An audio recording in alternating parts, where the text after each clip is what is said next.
when I think about Jesus, right, the ultimate man, manhood is about rejecting passivity, accepting responsibility, leading courageously, and investing eternally.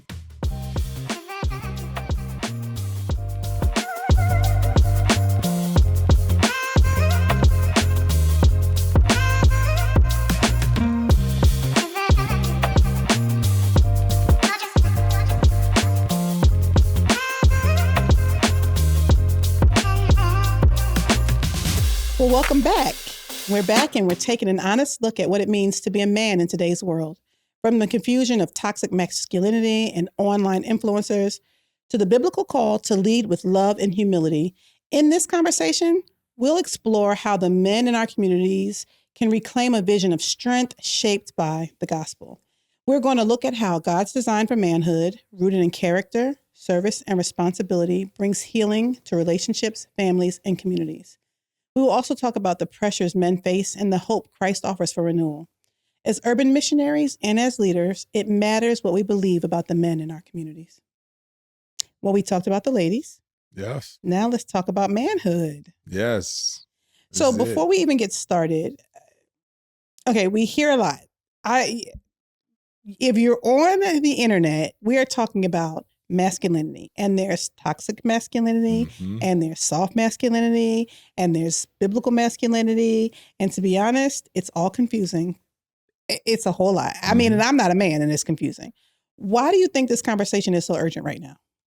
Well, I mean, I think it's urgent because, again, everything is under attack right now. I mean, the enemy is trying to come under attack. I mean, there's everything that we know, the very foundation, right? When you build a house, if you can show cracks in a person's foundation, you can dismantle the whole house. And so this is the reason why we talked about it last time. So many institutions are under attack. So the institution of government, the institution of the house, the institution of the church, the institution of maleness, femaleness, every institution. Who told you was a female? Who told you was like, and as if there's this society that has just given us these things. And I think that is, they're trying to say nothing is safe. Nothing there's no solid ground that any of us can stand on. And if there's no solid ground, then I got to question everything because I'm in this hyper state of like anxiety, can't trust anything. And I think that's one of the biggest reasons, you know. Where would you say you got your idea of manhood? Well, I mean, I got it from all the wrong places earlier. I mean, I'm 20 years unsaved, right? 20 years. I didn't get saved until I was in college. I wasn't raised in the church. So 20 years of what it means. So football. That's what I was taught what it means to be a man. So just think about all of what that means, what that entails. But that's scary. It is a lot of scary. But you know what? I had a very compassionate dad. My dad was a pro football player. And I remember my dad used to kiss me on the lips until I was about in the 5th grade. And I was like, all right, Dad. Like I remember having to have a conversation with him. Dad. Like, Dad, like I was just like, all right, Dad. And this is a man, right? In the 70s, in the thing, like all the and your dad was, but he was a football player. He was a football player, right?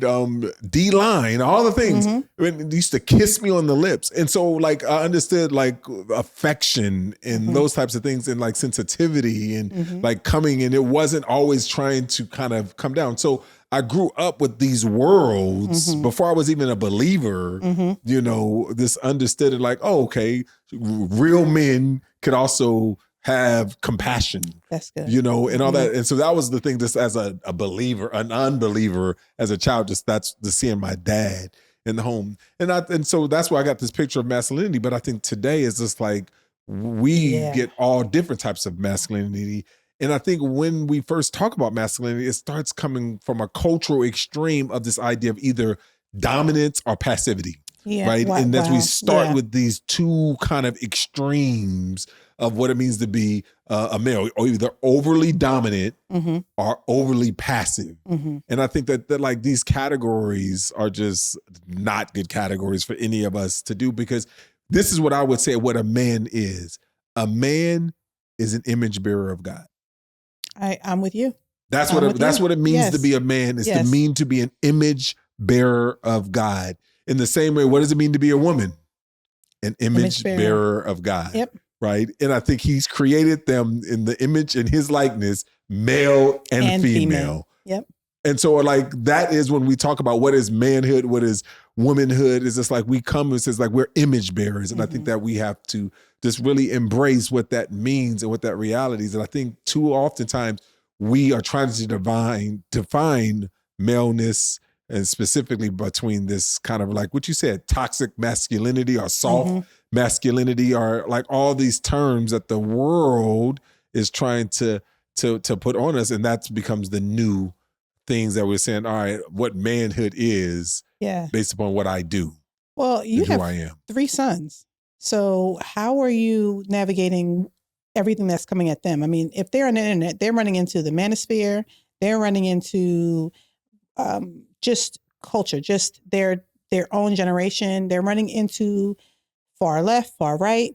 How are you coaching them? Well, I think the number one thing that I talk to my sons about, the number one thing I talk to anybody I'm discipling, is that we always need to be defined by our identity, right? Of what it means to be a man, which is image bearers, that, not our insecurities. And I think our insecurity oftentimes is what tries to make me become something that I'm not. Right. That is a word right there. Yeah, I mean, because I think about it, because what we do is it's like, I'm trying to prove I'm not something that I know that I am. And I oftentimes that like, as a man, I'm afraid. No, a man is proving that we're not afraid, but I'm afraid. Or the insecurity that I have to prove I'm this because I know you're that. So if you're good at it, I have to prove that I'm so good at it because I'm a man. Or and it's okay. Yes. Yeah. But if we can understand that we are image bearers of God, then we can start beginning to say, that image bearing can manifest itself in so many different ways,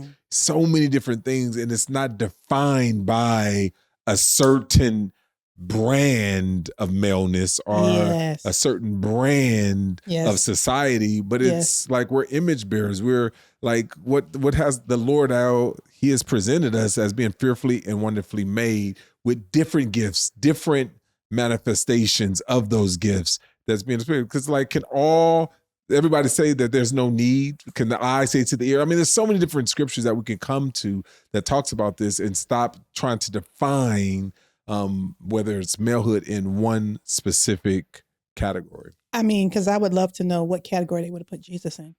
Yeah.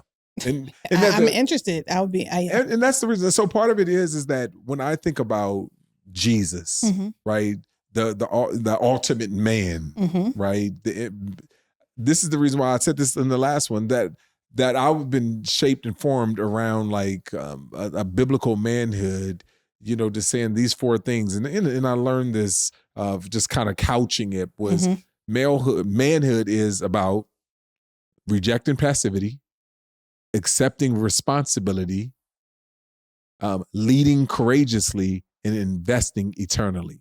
I think that these 4 things can be categorized for male or female because we are image bearers of God. But I think that those are the things, those are the categories that we have to self-correct, autocorrect. Am I rejecting passivity right now? Right? Am I passing the buck on to someone else? Wow. Am I accepting responsibility right now? Or am I saying it's the woman you gave me, right? And again, those are images, those are pictures that we can say that things that Jesus embraced.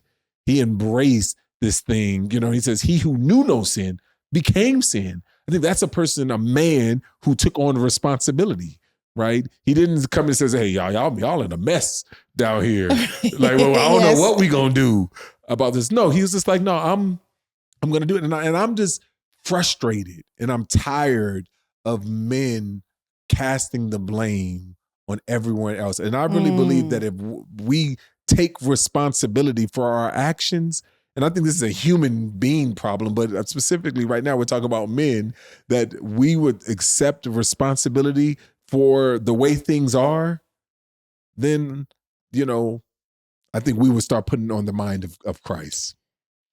Sometimes I wonder if manhood is defined so rigidly that emotional health doesn't get to be a part of that, because you really have to walk this tightrope, and each camp has their own thing. Like you said before, what does this camp believe about manhood? I just want to believe that.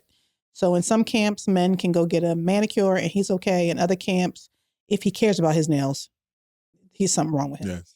But sometimes I do wonder if all of that rigidity really works against emotional healthy manhood, which then if men are leading in households and in churches and all that, well, if you're not emotionally healthy, how are you helping create emotionally healthy situations, relationships and things like that? Oh, I mean, I can answer that really simply. Mhm. Yes. No, it's tremendously impacting Mm-hmm. us as men, our emotional being, because here's the thing. Whenever there is this rigid definition Mm-hmm. or a definition that is outside of scriptures, I have to perform to become that. Right.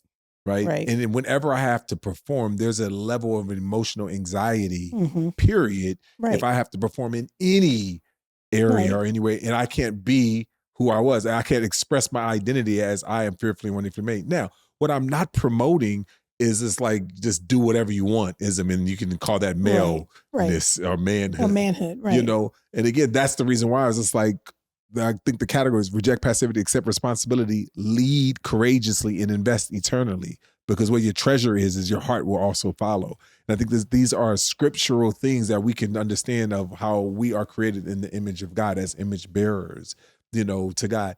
And I think that being able to understand our identity and not being driven by our insecurities, right? Though that gives us the ability to see the imago Dei being expressed in a lot of different ways versus a way, right? You know, because I grew up in the culture of, hey, you know, not my dad per se, but once I became like a football player and, you know, I was really as D1 football, all the things. All right, y'all, you know, there's certain things that men don't do and certain things you don't do as a football player. But then I'm just like, but why? Right. Why is that? You know, why do we say men don't cry? Why do we say those types of things? It's just not, it's not a healthy version, because here's the thing. If I'm sad, I'm sad. Right. Period. Like I can tell myself I'm not sad, but if I'm sad, I'm sad. It's just like saying I'm driving down the freeway and I'm going 60 miles per hour. Right. Like It's I a fact. can, it's a fact. I'm Right. driving 60 miles per hour. Right. And the same thing. So the question becomes, real manhood is not about trying to act like you're not sad. Real manhood is knowing the appropriate way to deal with your sadness. That's good. To deal with your fear, to deal with your anger, to deal with your hurt. Right. And if we are rejecting passivity, meaning I'm not sad, I'm not angry, I'm not hurt, and accepting responsibility, no, I am angry, I am sad, I am hurt, I am afraid, right? And then now knowing, all right, what do I got to do? I got to lead courageously.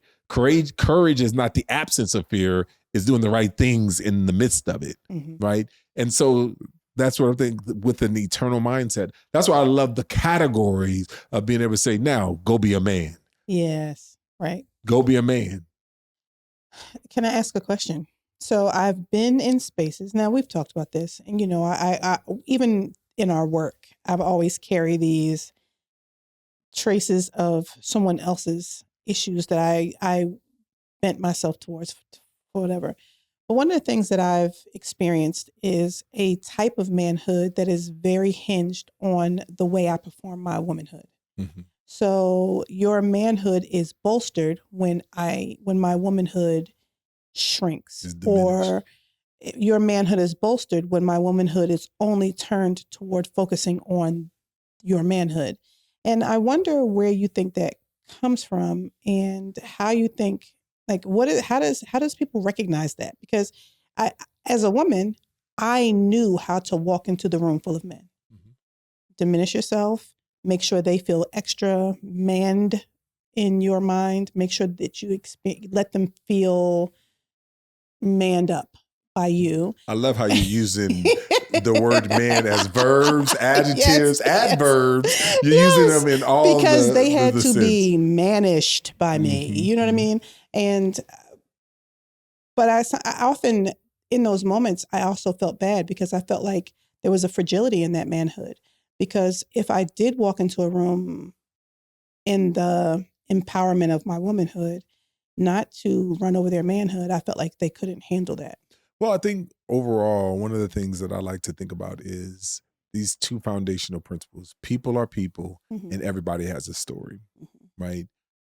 I think somewhere someone said, you're not a man, right? And so a lot of times as men, we try to make sure that everyone knows that we're men, right? And so this is the reason why one of the number one things that if a woman wants to tear down her husband is to say, I don't respect you.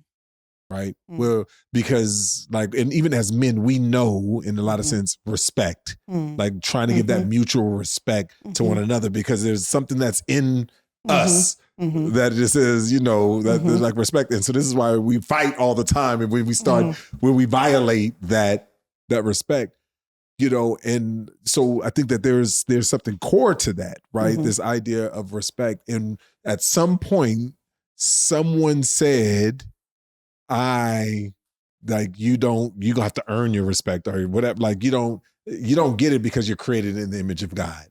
And so now I'm going to now demand it from you to give it to me and all that. And that's basically what insecurity is, right? Yes. And so when we operate in those insecurity, we've got to make sure that we're going to demand what is potentially not going to be given.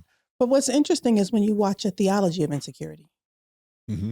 So it's almost like, you know, I have said a million times, I don't subscribe to a weak woman theology, right? I don't subscribe to, not that a woman is a weaker, but the idea that women are inherently weak, because I don't feel like we have the freedom to just walk around weak.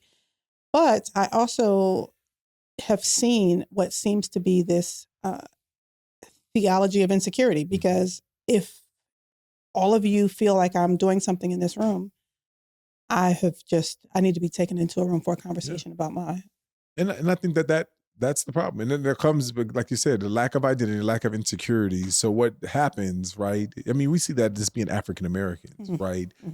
It's just like people come in and they deem these certain things culturally. African Americans are, right. And we either respond in a couple of ways, especially if we have insecurities that have been given to us. We either say, oh, you say I'm gonna act this way? All right, I'm gonna act that way, right? The flip side is I'm going to show you that I'm gonna prove to you that I'm not that, you know, and the problem is that both is coming out of an insecurity and a lack of an understanding of who we are, like as, you know, our identity. Right. And I think it's the same thing with men is that, you know, what we see is on both ends is that people try to be overly masculine, or they, you know, if I can use this term, they become overly soft in their masculinity, right? Or, and just like saying, because basically in some ways it says, soft, almost you mean almost like more like relaxed. Like I just relax all this. Right, yeah. You know, just relax and like I'm not, and I'm just going to show that I'm on your side, and I'm just going to only bash manhood. I'm not going to bash, you know, sin, what is sin or whatever what's wrong. Right. I'm just going to bash malehood, and I'm going to be overly feminine. If we could just use male, female, I'm going to be overly other than what anything that resorts to be anything that looks like male. And I think both comes out of an insecurity and understanding that we were made as God's image bearers, and then going back to the core of what that means. And it's not about solely being a specific behavior. Men only do certain things, that we don't find our identity based upon what we do, right? We find our identity based upon who we are, right? We were created male. So what does it look like then when men realize that maybe I've been doing this wrong? Maybe I have subscribed to this insecurity theology, or maybe I have been walking around trying to make my manhood because of a conversation. You're not a man or something like that. I think three things that we got to think about. We got to think about our responsibility, right? We talk about reject passivity, accept responsibility. We got to think about our relationships, our relationship to other men, our relationship to our parents, our relationship to our kids, our relationship to women, right? Our wives and other women. And I think that we have to recapture what discipleship looks like in these relationships. We are discipling our children, our youth, to not know how to work with women, not the cross gender, we don't know how to even address relationships, right? So it's just what does it mean to be a male in relationship with other men? What does it mean to be a male in relationship with women? What does it mean to be a male relationship with authority, right? And I think we got to disciple people into that. And I think the last one is that we got to begin to reflect. Yeah. We got to reflect on our own journey. We got to reflect on our own story, of where are some of the broken areas, right? That I'm not believing who God has made me to be, that I may be insecure. Yes. And I think that is where it has to start, because if we can't start out there, right? We got to start in here and understanding that our brokenness and our sin is a result of the fall. You know, you're making me think of not long ago on TikTok, there was this thing going on where men were, as a joke, were calling their friends just to say goodnight. So, I just called you to say goodnight. And the friend was like, what? What do you mean you calling me to say goodnight? You don't call me to say goodnight. But more and more it was happening. And actually, it was beginning to have the opposite effects where men were like, wait, you were thinking about me? Or, and it was turning into this opportunity for men to be vulnerable with each other. And it turned into almost like this mini movement for a while of men being able to be okay relating to men in ways that are not just, you know what I'm saying? Mannish, you know what I mean? Whatever that equals. And so sometimes I wonder if it just takes one or two men being willing to say, we don't got to be like this. Yeah. And I think that's the lead courageously part. Yes. Right? Being willing to be vulnerable to another man is not weak. Like, where would we get that? Like, hey, I'm lonely. Which is an epidemic right now. It's a thing right now that men are in particular lonely, particularly like our Gen Z men, because young ladies are like, oh, I'm out here doing me. I'm about to get this degree. I'm about to go get my house. But let me say this. Gen X was lonely. Yeah. Millennials were lonely. Like, but I I'm think talking about Gen Z. particularly No, but men, I guess you know what I'm saying. I'm saying men in Gen X were lonely. The people I grew up with, I've had so many conversations with men, football players and manly men who come to me, man, I'm just out here by myself. We use words that was acceptable in that time. That basically they were saying they were lonely, right? I had so many conversations. The same thing, millennials, right? I think Gen Z has had the words and now the permission to say these things. And I think people are responding. And they also have the opportunity to pull away from society and other human contact in ways that other generations have not, though. Yes. Because they can be online completely, and that can be the sum total of their relationships. Whereas you had to go to the store, you had to go to church, you had to go to the bank, you had to, you know what I mean? Like you had to go do those things.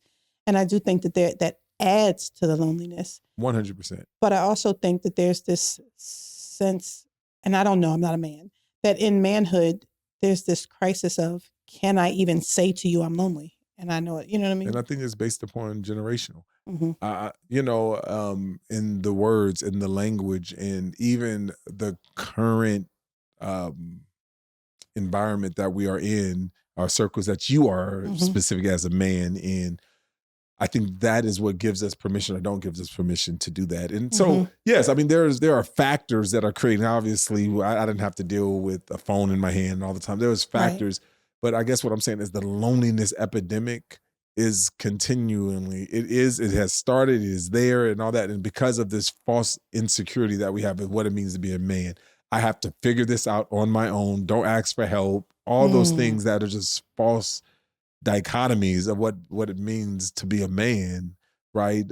And so I just think we have to continue. If we're going to restore biblical manhood, we got to look to Jesus, right? We have to look to our Savior to give us a picture of what that looks like as one who is completely dependent upon the Father, through the Spirit, who had like relationships and things of that nature. And I just think that is this idea when we talk about biblical manhood, that we have to look no further than look to Christ. And by the way, I can say that the same thing for women. If you want biblical womanhood, you can look to the Savior in that, because he is the Imago Dei. He is the perfect example of what the Imago Dei was meant to be and to live out in that way. You know, when I think of Jesus, one of the things I love, just his leadership, his methods, all of that. Even he's always my leadership model. But when I think of Jesus, I think of the way he did interact with women and he loved women. My question for you is, what does it look like in your mind if you were to just say, son, this is what it looks like for a man to love a woman? What would you say? For a man to love a woman, I think we have to go, and it goes back to what we were saying in Ephesians, right? Ephesians chapter 5, where it talks about like this idea of, and it talks about husband loves your wife as Christ loved the church. But I think that if we can apply that more broadly, because that's what I'm thinking about. Yes, I'm thinking about what does it look like to be in a relationship as a woman in a church or at my workplace with these men, and to feel like he genuinely loves me, not in any way that is causing anything inappropriate to happen, but what does it look like? You know what I mean? Well, and my point was, is this to present them as spotless and blemish. Like, not to try to say it was the woman you gave me, right? It was the woman. And I think, again, I'm saying these things because I'm also saying that you can apply this to other men. Right. Right? Like, if I can go in and if I can love David, if I can love other men as Christ loved the church, that I can say, listen, I'm not looking to find fault in you so that I can blame you and you can be my scapegoat. But I'm looking, if there is fault and if there is a fault line, that I'm willing to lay down my life in the same way Christ laid down his life for humanity, for male and female, so that we can be in right relationship with the Father.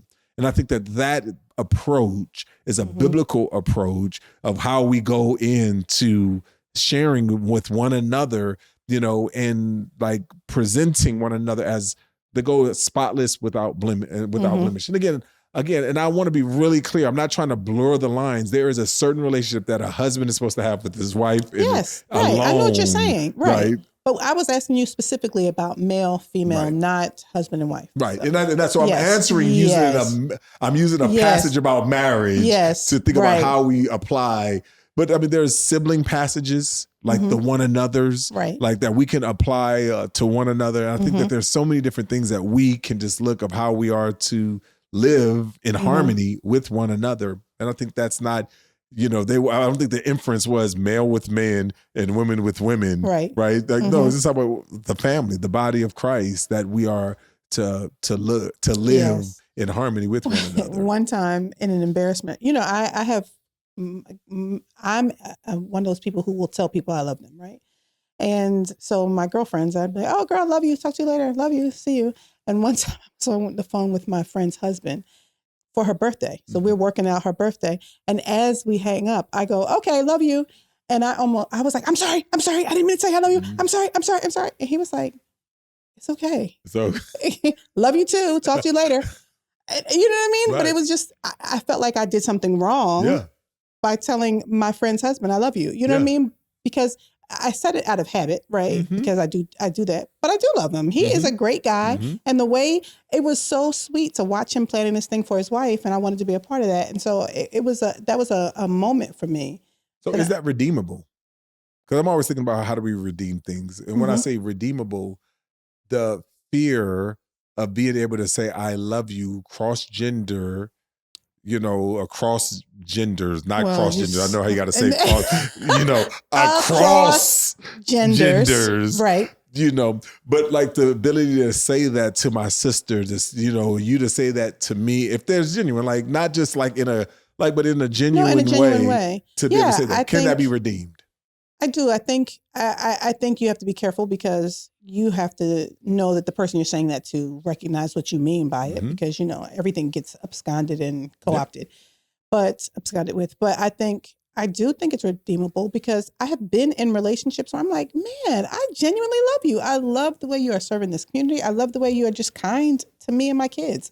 I love the way you love my husband. You know what I mean? And but I think that you have to, I don't know. It's there's all redeemable. types of pitfalls because I mean, there's like it's redeemable, but you got to be another careful. one bites the dust. Yes. We see it over and over again. Yes. People falling and I think, and again, I think it talks about discipleship, and I think us being able to understand those boundaries, because we need to have boundaries. Of course, we need to be able to. We need to understand, communicate our intentions. Right. All of those things. So I do feel like 100% there needs to be wisdom applied, but I do feel like the ability to say me to another man, I love you. Yeah. Not like love you, man. Like, but no, love you, dog. Like, I love you. I actually love to see those moments. Mm-hmm. I love to see a man being able to say to another man why you appreciate this man for whatever reason. You know, in my marriage, we went through some really, really tough seasons, and some men showed up.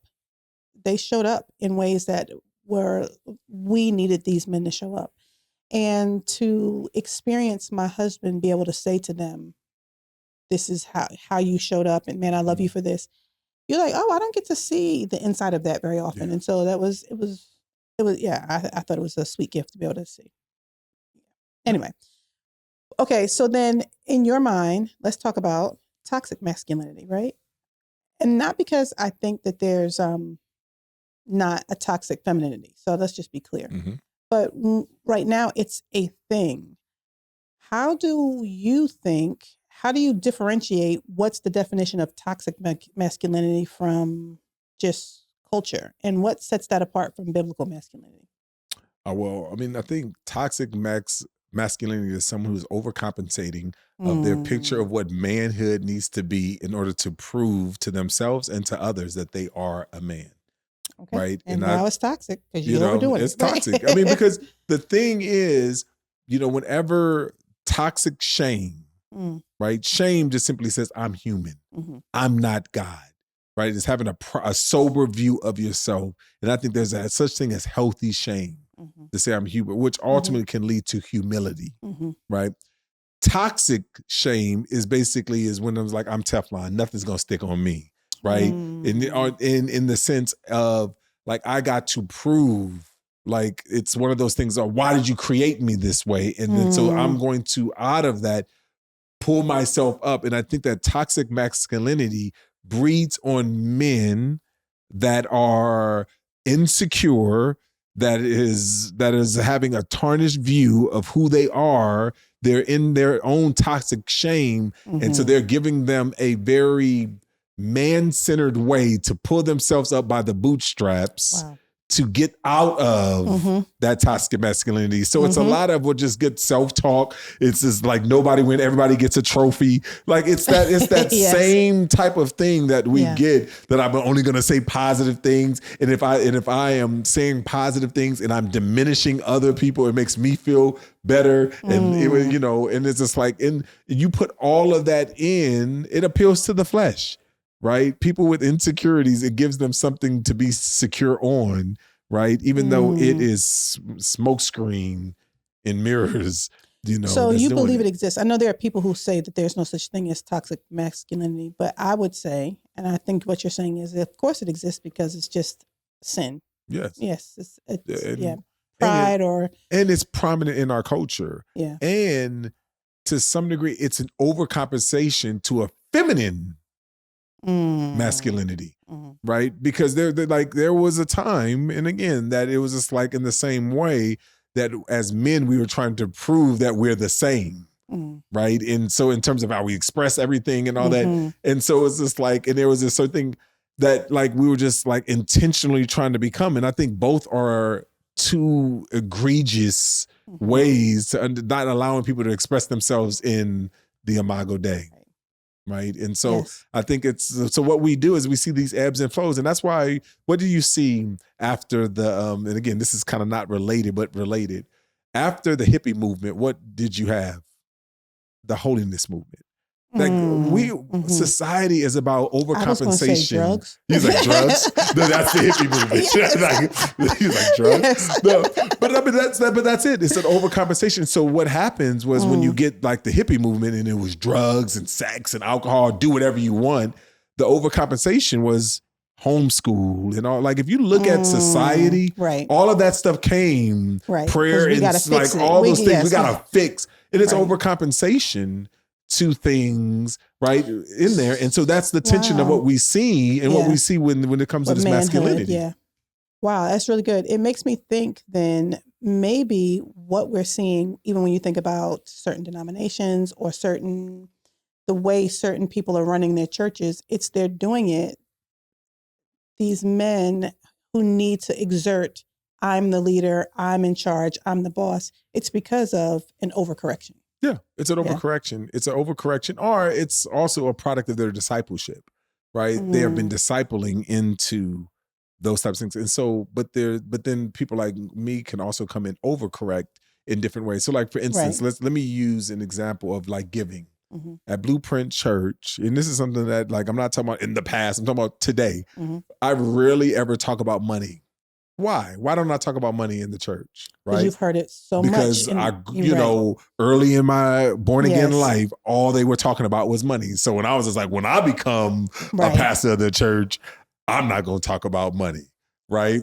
And so that's an overcorrection to. Because the church needs money. The church needs money. Right. It ain't running off of love and good times. You know what I'm saying? Right. So that's what I'm saying. And I think it's the same way. Yes. Is that we are prone to overcorrect societal things and norms. And so we've seen this idea of kind of, and again, I don't, you probably have a better word for it, but femininity, masculinity, you know, to now this toxic masculinity. If those are two sides of, instead of just saying, let's just be masculine. And let it be fleshed out in the way that God has made you. Because I do think that there's a sense in which if you're not the macho football player, then someone's questioning your manhood and you're like, it's okay that I'm a chef. It's okay that I'm an artist. It's okay that I paint. It's okay to get our nails done. Right. It's okay. I remember the first time I got my nails done. Then you're like, oh, I was just like, oh, this thing, they can look like this. Right. I was just like, can we go back next month? Can we go back next week? I don't even, you know, and so, yes. And so that is one of me and Angie's rotation date nights. Oh, listen. Is that we go get our nails, pedicure and manicure. Listen, I sent Deuce for his birthday to get a whole treatment on his skin, shave, hot towel, the whole nine. He was like, I like that. I like that. I like it. And Angie knows one of the biggest things that I love, you know, is to be pampered. Like this idea of just going and getting pampered. You're going to take care of me. And all that. That's why I like being a girl, because anybody got no problem with me being pampered. So I'm like, hey, I want my man and my petty. Yeah. Well, let me ask you something. One of the things that I've noticed too that is germane to manhood is actually a lack. Okay, let me just say this. Jesus is known for his service, right? But you see in this, I don't know if you would call it toxic, but just almost like this definition of manhood where I don't serve, I delegate. And the women serve. But how do you see that as like the opposite of Jesus? Well, we do see it as the opposite of Jesus, but how do you have that conversation with like, when you start with what you just said, the scriptures, the Son of Man, Jesus, did not come to be served, but to serve and to give his life as a ransom. So at the very core of it is that I'm just saying you got to start with scripture. Yes.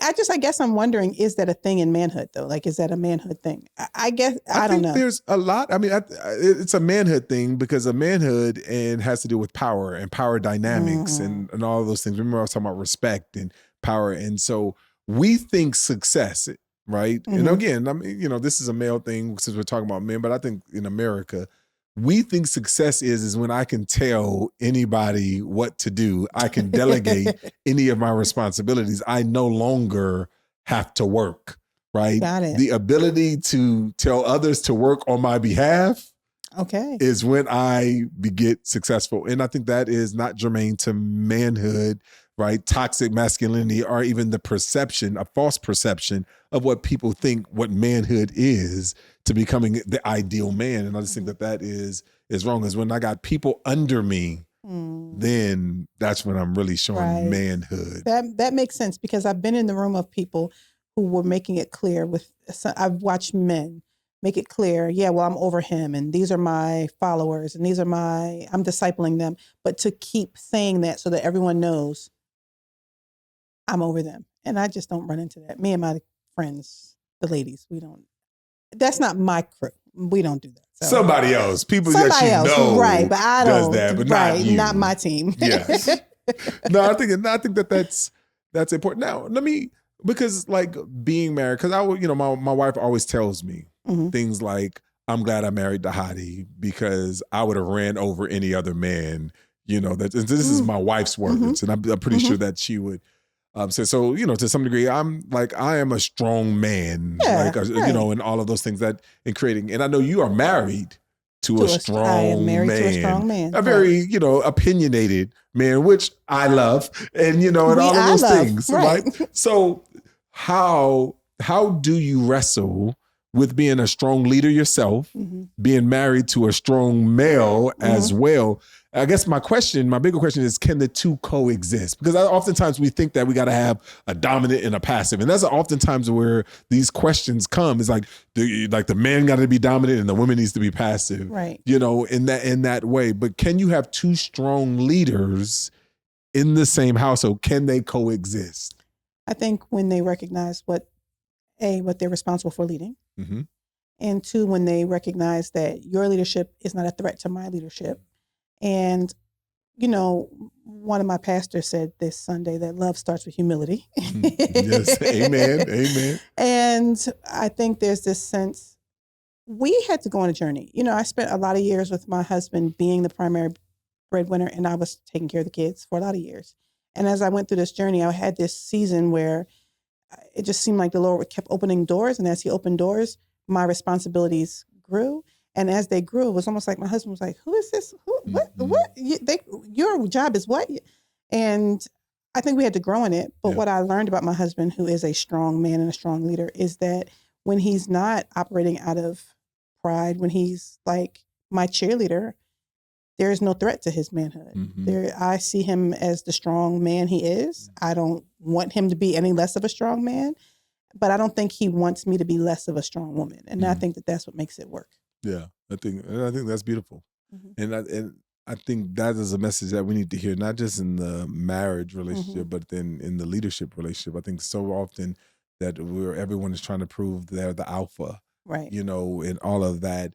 And I'm not against point leadership. I'm 100% for point leadership and leading and all of those things.